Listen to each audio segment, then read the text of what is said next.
મહારાજની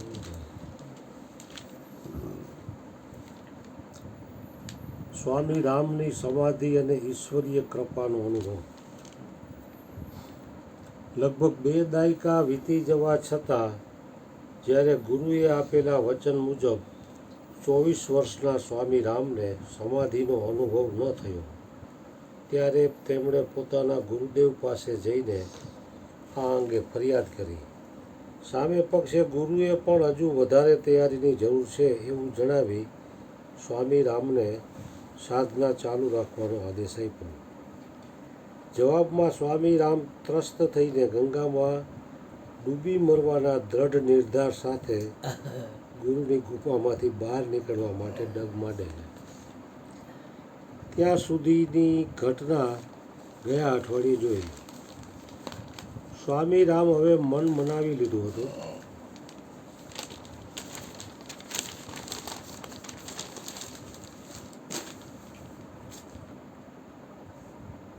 તેમણે આમ પણ કારણ વગરની જિંદગી જીવવામાં ક્યારેય રુચિ રહી નહોતી. ગંગામાં જળ સમાધિ લેવાની વાત એ માત્ર પોકળ ધમકી નહોતી. તેઓ વાસ્તવમાં એ પગલું ઉઠાવવા જઈ રહ્યા હતા. ગુફાની બહાર જેવા તેઓ પગ મૂકવા જાય કે તરત પાછળથી ગુરુનો સાથ સંભળાયો, અહીં પાછો આવો. સ્વામી રામે પાછળ ફરીને જોયું. એમના ગુરુ વાત્સલ્યપૂર્ણ ભાવ સાથે એમને બોલાવી રહ્યા હતા. તેઓ ધીમા ડગલે ચાલીને ફરી ગુરુ ગાદી પાસે પહોંચ્યા. આંખો બંધ કરી દે અને મારી સાથોસાથ મંત્રનું ઉચ્ચારણ કર. એમના ગુરુએ આદેશાત્મક સ્વરે કહ્યું.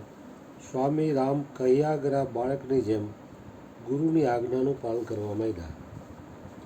સ્વામી રામના લલાટના ભાગે આજ્ઞા ચક્ર પર પોતાનો અંગૂઠો મૂકીને એમના ગુરુએ મંત્રોચ્ચાર ચાલુ કર્યા. એમની પાછળ પાછળ સ્વામી રામ પણ મંત્રનું ઉચ્ચારણ કરવા લાગ્યા. થોડી ક્ષણોમાં સ્વામી રામ ગહન સમાધિમાં સરી પડ્યા. એમને ખ્યાલ સુધા ન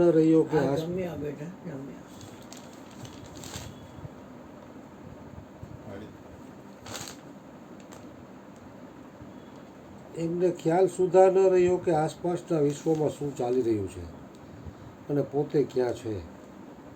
પરમાનંદની અપ્રિતમ અવસ્થામાં ખાસો સમય પ્રસાર કર્યા પછી તેઓ વર્તમાનમાં પરત ફર્યા ત્યારે એમના મુખ પર આનંદની સાથોસાથ અનેક પ્રશ્નો પણ તરવરતા હતા. સુંદર અનુભવ, પરંતુ આ શું હતું? સ્વામી રામે પૂછ્યું. હવે તો હું વધારે દુવિધામાં સરી પડ્યો છું. મનમાં અનેક પ્રશ્નો ઉદ્ભવી રહ્યા છે. એટલે જ મેં તને કહ્યું હતું કે સમાધિ માટે તું હજી સંપૂર્ણ રીતે તૈયાર નથી. થોડા વધારે સમય સુધી તારે રાહ જોવાની જરૂર હતી. ગુરુએ પ્રત્યુત્તર આપતા કહ્યું. સમાધિનો અનુભવ મને શેના લીધે થયો? સ્વામી રામે સવાલ કર્યો. પાછલા 19 વર્ષોની સાધનાનો આ પ્રતાપ હતો કે પછી આપના સ્પર્શના કારણે હું સમાધિ અવસ્થામાં સરી પડ્યો? એમના ગુરુએ એકી ટસે સ્વામી રામને તાકી રહ્યા. જો હું મારી 19 વર્ષોની સાધનાના કારણે સમાધિસ્થ થયો હોઉં તો પછી આપના સ્પર્શની આવશ્યકતા કેમ જણાય? અને જો મને આ અનુભવ માત્ર આપના સ્પર્શના કારણે થયો હોય તો પછી આપે આટલા બધા વર્ષો સુધી મને રાહ જોવાનું કેમ કહ્યું? બાપા કહેતા મને ખબર હોય કે આ શબ્દથી તમારો ઉધાર છે તે કહી રહ્યો તો આટલો સમય રાહ ક્યાં જોવાની રહી? શા માટે આટલી બધી સાધના કરાવી? શા માટે નાનપણમાં જ આપે મને સમાધિનો અનુભવ ન કરાવી? ગુરુએ સ્મિત આપતા કહ્યું. અરે મૂઢ બાળક, સમાધિનો આ અનુભવ તને તારી સાધનાના ફળ સ્વરૂપે પણ નથી થયો અને મારા સ્પર્શ થકી પણ નહીં. તો પછી? સ્વામી રામે પૂછ્યું. મૂળ કારણ માત્ર દિવ્ય કૃપા. ગુરુએ કહ્યું. એનાથી વિશેષ કશું જ નહીં. આ કિસ્સા થકી જીવનમાં કૃપા અને આશીર્વાદનું શું મહત્ત્વ છે એની વાસ્તવિક જાણ થાય છે. ઘણી વખત માત્ર પોપટની જેમ ઉચ્ચારણ કરીને રાખવામાં અને હજારો વિધિ વિદ્યાનો અનુસરીએ રાખવાના ચક્કરમાં સાધક મિકેનિકલ બની જાય છે, રોબોટિક થઈ જાય છે. ભૌતિક સામગ્રીઓ અને પૂજામાં અટવાઈ અંતર્મુખી થવાનું ચૂકી જાય છે. જ્યાં સુધી હૃદયના ઊંડાણમાં ઈશ્વરને શોધવાનો પ્રયત્ન નહીં કરવામાં આવે ત્યાં સુધી માત્ર બાહ્ય વિધિ વિદ્યાનો થકી ભગવાનની પ્રાપ્તિ અસંભવ છે. અસંભવ, અશક્ય, ઇમ્પોસિબલ. સ્વયંની સાધનાની સાથોસાથ દિવ્ય કૃપા અને ઈશ્વરીય આશીર્વાદનું મિશ્રણ ન ઉમેરાય ત્યાં સુધી સાધક માત્ર ભૌતિકતા અને આધ્યાત્મિક આડંબરમાં ફસાઈને રહી જાય છે. એ ક્ષણ પછી તે પોતે પણ સિદ્ધ હોવાના ભ્રમમાં જીવવા માંડે છે, તેમજ અન્ય સાધકોને પણ એ ભ્રમમાં રાખતા કરી દે છે. સતગુરુ મહારાજ જો અહીંયા શું થયું કે સાંભળનારા બે કરી દો, નો થાય. પછી સ્પર્શને જાણનારા બે કરી દો, રૂપને જોનારા બે કરી દો, રસને ચાખનારા બે કરી દો. એમાં હજી કબીરનું છે બાજુમાં. અહીં જોયું ને? હા, થાકી ગયા, થાકી ના ગયા. ના હા, એ આ વાત. છે ને, હા, આપણા શરીરથી આપણી જાતને જુદી પાડીએ.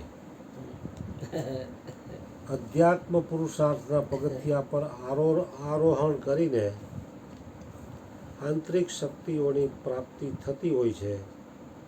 કોઈ પણ પ્રકારની આત્મિક શક્તિ ઉર્ધ્વ વિચારધારા કે મૌલિક અભિગમ પાછળ દીર્ઘ સાધના રહેલી હોય છે. સાક્ષી ભાવની શક્તિ પ્રાપ્ત કરવા માટે દીર્ઘ આંતરિક સાધનાની આવશ્યકતા રહે છે. એમાં સૌથી મહત્ત્વની બાબત તે નિજ સ્વરૂપનો બોધ છે.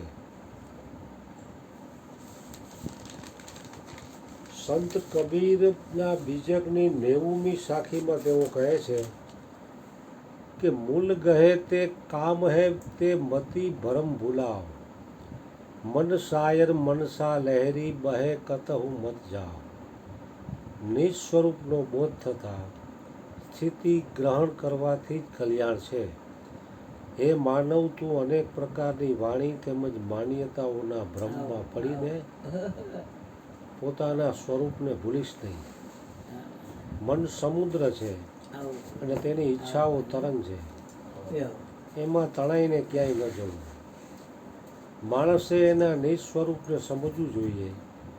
જો એ નિજ સ્વરૂપને સમજે નહીં તો પછી ગમે તેટલા પૂજા પાઠ કરે, રોજે રોજ સત્સંગ કરે, તો પણ એના ચિત્તમાંથી મોહ અને ક્રોધનો વિકાર વિદાય નહીં લે.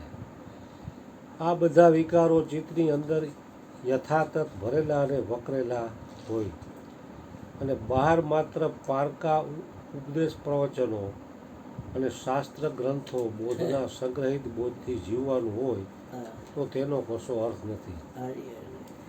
આમ પોતાને ભૂલીને પારકા પાસે જનાર કશું પામતો નથી. બીજી વ્યક્તિ પાસેથી કદાચ સમજ પડે, સારા નરસાનો ખ્યાલ સાંપડે, થોડી વિચાર દ્રષ્ટિ કે વિવેક પ્રાપ્ત થાય, પરંતુ પોતાના ભીતરની ચિકિત્સા તો વ્યક્તિએ સ્વયં કરવાની હોય છે. અને એથી જ જીવનમાં જેમ આત્મવિશ્વાસ મહત્ત્વનો છે એ જ રીતે સાધનામાં આત્મદ્રષ્ટિ મહત્ત્વની છે. આવી આત્મદ્રષ્ટિ પામવા માટે હિન્દીના વિખ્યાત કવિ અગ્નેયજીએ કહ્યું છે કે આત્મપીડન આત્મદર્શનનું માધ્યમ છે. અહીં પીડા એટલે પોતાની જાતને ઓળખવા માટેનો પુરુષાર્થ. માણસની વૃત્તિ બીજાની પીડા જોઈ આનંદ પામવાની હોય છે, પરંતુ પોતાના જીવનમાં જાગેલી પીડાઓને જોઈને આત્મદ્રષ્ટિ કેળવવાની હોતી નથી. અને એથી જ વ્યક્તિએ કોઈ પણ બોધ પ્રાપ્ત કરવા માટે પહેલાં સ્વયં આ પ્રયાસ કરવો જોઈએ. આ સ્વયં પ્રયાસ એટલે કે આત્મનિરીક્ષણ. પોતાને મોહ જાગે ત્યારે કઈ વસ્તુ જોઈને મન નાચવા લાગે છે, પોતાને ક્રોધ થયો ત્યારે વાણીમાં અશ્લીલ અપશબ્દો, ચહેરા પર વિકૃતિ અને અવાજમાં ગુસ્સો કઈ રીતે પ્રગટ થયો હતો? દ્વેષની વૃત્તિ જાગી એટલે મન ક્યાંય પણ બીજાના જીવનમાં પોતાનાથી વધુ સારું કે ચડિયાતું જુએ ત્યારે કેવું હમળાય છે. પોતાની વૃત્તિની વાત વ્યક્તિ પોતે જ જાણી શકે છે અને પોતાની વૃત્તિને પણ વ્યક્તિ પોતે જ વશમાં રાખી શકે છે. એ એના જીવનની સફરને જુએ છે. મને અહીં પ્રસિદ્ધ શાયર ઇકબાલની એક શાયરીનું સ્મરણ થાય છે. ઢૂંઢતા ફિરતા હું ઇકબાલ અપને આપ કો, આપ હી ગોયા મુસાફિર આપ હી મંજિલ હું મેં. અહીં શાયર કહે છે કે અહીં હું જ મુસાફર છું અને હું જ મંજિલ છું. વ્યક્તિ પોતે જ ભીતરની સફર શરૂ કરવાની અને એ સફર માટેનો માર્ગ પણ એની પાસે છે. આ રીતે પહેલું સોપાન થશે આત્મદ્રષ્ટિ, જ્યાં વ્યક્તિ સ્વયંમાં દ્રષ્ટિ કરવાનો પ્રયાસ કરશે. બાહ્ય જગતમાં દોડતા ચિત્તને આંતર જગત ભણી વાળશે. એ પછી એનું બીજું સોપાન એ આત્મનિરીક્ષણનું છે, જ્યાં એ પોતે સ્વદોષોનું આત્મનિરીક્ષણ કરશે. એ નિરીક્ષણ માટે કોઈ સાધક રોજનીશી પણ રાખતા હોય છે, તો કોઈ સાધક પોતાનામાં રહેલા વૃત્તિઓના પ્રાબલ્યનો તાગ મેળવતા હોય છે. કારણ એટલું જ કે ક્રોધ હોય પણ મોહ ન પણ હોય, એનામાં લોભ હોય પણ દ્વેષ હોય. એવું બને કે એક દુર્વૃત્તિની પાછળ બીજી દુર્વૃત્તિ ધીમે પગલે ચાલી આવતી હોય છે. પરંતુ મુખ્યત્વે તો વ્યક્તિમાં એક વૃત્તિનું પ્રાબલ્ય હોય છે. એ પછી સાધનાનું ત્રીજું સોપાન એ આત્મવિશ્લેષણનું છે, જ્યાં એ વૃત્તિનો ઝંઝાવાત આવતા પોતાના જીવનમાં, ચિત્તમાં કે આસપાસના કુટુંબમાં કે જગતમાં કેવા અવળા પ્રત્યાઘાત પડે છે એનું એ વિશ્લેષણ કરે છે. અને પછી એનું આ જ્ઞાન એ સાચી સમજ આપશે કે હવે મોહ જાગે, ક્રોધ જન્મે એવા પ્રસંગોએ કેવી સાવધાની રાખવી. આ રીતે પોતાની જાણકારી એ જ વ્યક્તિને માટે સૌથી મોટો બોધ કે ઉપદેશ બને છે. ફારસીમાં શબ્દ તરીકે કહ્યું છે, બુરો એ ખ્વાજા ખુદરા નેક બેસનાસ, એટલે કે જા એ ખ્વાજા પોતાની જાતને સારી રીતે ઓળખી લે. આમ પહેલું છે સ્વસ્વરૂપની ઓળખ, અને એ પગલું અત્યંત લાંબા સમયનું અને અતિ કઠિન પણ છે. અને દીર્ઘ પ્રક્રિયામાંથી પસાર થઈને એ પોતાના સ્વરૂપની નજીક પહોંચી શકે છે. સ્વરૂપને પામવા માટે સૌ પ્રથમ શરીર અને પોતે ભિન્ન છે એ સ્પષ્ટ રૂપે અને જ્ઞાનપૂર્વક સમજવું પડે.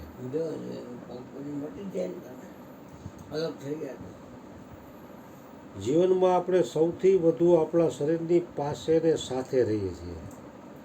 વળી અતિ ગાઢ પરિચયને કારણે એમ માનીએ છીએ કે હું જે છું તે આ શરીર જ છે. શરીરથી અન્ય મારું કોઈ અસ્તિત્વ નથી. અમે બંને અભિન્ન છીએ અથવા તો અમારું અદ્વૈત છે.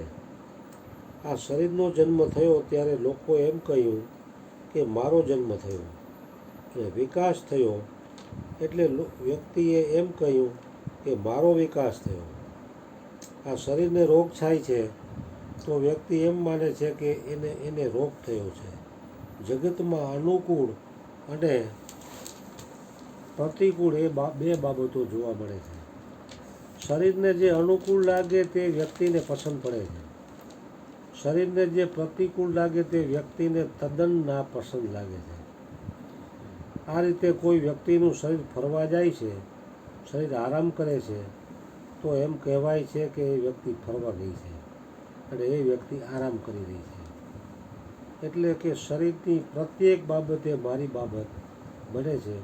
શરીરને થતો પ્રત્યેક અનુભવ એ મારો સ્વ અનુભવ બને છે. આનો અર્થ એ કે જીવ સ્વ અને પરભાવમાં કોઈ ભેદ કરતો નથી. જ્યારે વિચાર કરશે કે હું એ જ માત્ર શરીર નથી, શરીરથી હું ભિન્ન છું, ત્યારે એને એક જુદો જ અનુભવ થશે. હરી હરી શરીર અને હું જુદા છીએ એટલું કહેવાથી વાત પતી જતી નથી. બોલે છે તો ખરા બધા. આપણે એની સાથે મન પણ હોય છે. અને મન જાગૃત અવસ્થામાં અને અજાગૃત અવસ્થામાં પણ અનુભવ પામતું હોય છે. જાગ્રત અવસ્થામાં એ આનંદમાં ડૂબી જતું હોય છે, અથવા તો દુઃખમાં સરી પડતું હોય છે. અને અજાગ્રત અવસ્થામાં હોય ત્યારે પણ એ સ્વપ્નમાં અનુભવ કરતું હોય છે. આમ પહેલાં શરીરથી જાતને જુદી જોઈશું અને પછી મનથી પોતે જુદા છે તેમ માનીશું. અગાઉ તમારા મનના વિચારો પોતાને થયેલા વિચારો લાગતા હતા. હવે તમે તમારા મનમાં આવતા વિચારોના સાક્ષી બની જશો અને સાક્ષી બનીને દૂર રહીને તમારા જ મનના એ વિચારોને ચકાસશો. દેહથી પર એવી નિર્વિકાર સ્થિતિ જન્મશે અને હૃદયમાં અભૂતપૂર્વ એવી શાંતિ છવાઈ જશે. જેવી શાંતિ આપણે રામ, મહાવીર કે બુદ્ધમાં જોઈ શકીએ છીએ. જે શાંતિ આપણે આદિ શંકરાચાર્ય અને રમણ મહર્ષિના જીવનમાં અનુભવી શકીએ છીએ. એ પરમ શાંતિ શરીર, મન અને સુષુપ્ત અવસ્થાથી પર થયા પછી સાંપડતી હોય છે. અને આ પ્રકારની આધ્યાત્મિક સાધનાથી સાક્ષી ભાવની શક્તિ સાંપડતી હોય છે. અને એ શક્તિ જાગૃત થતાં કવિ નરસિંહ મહેતાની જેમ ભીતરમાં અનુભવ થશે કે જાગીને જોઉં તો જગત દિશે નહીં. હરી હરી સતગુરુ મહારાજ બસ લાવ